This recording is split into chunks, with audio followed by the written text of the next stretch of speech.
Shiroka u zhderrua në kryeqendrën e aktivizmit mjedisor. Ditën e sotme u zhvillua një aktivitet në kuadër të ditës kombëtare të aktivizmit, një ngjarje kjo dedikuar tërësisht mbrojtjes së mjedisit dhe ndërgjegjësimit qytetar.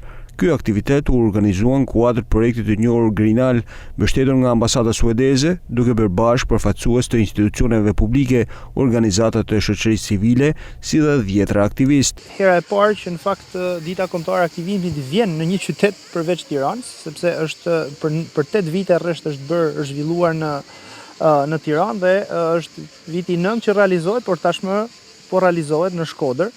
Mblidhen rreth 40 organizata të shoqërisë civile, kryesisht mjedisore, për të bashkuar zërin për të vënë theksin mbi mbrojtjen e biodiversitetit dhe habitateve, pikërisht në afërsi të liçenit Shkodrës, për arsyen që edhe në fakt është valorizuar liçeni Shkodrës me titullin ose me marrjen e statusit UNESCO-s.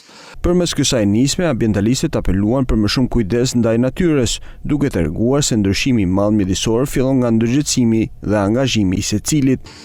Pavarësisht se kemi shumë organizata edhe në rajonin e Veriut, sidomos në Shkodër, organizata aktive për çështjet mjedisore, ende është e nevojshme bashkëpunimi me institucionet, sidomos arsimore, universitetet, për angazhimin e trinjve të jenë më aktiv dhe më të përgjegjshëm në aktivitete qoftë të vullnetarizmit apo të aktivizmit për të kontribuar në shumë çështje mjedisore.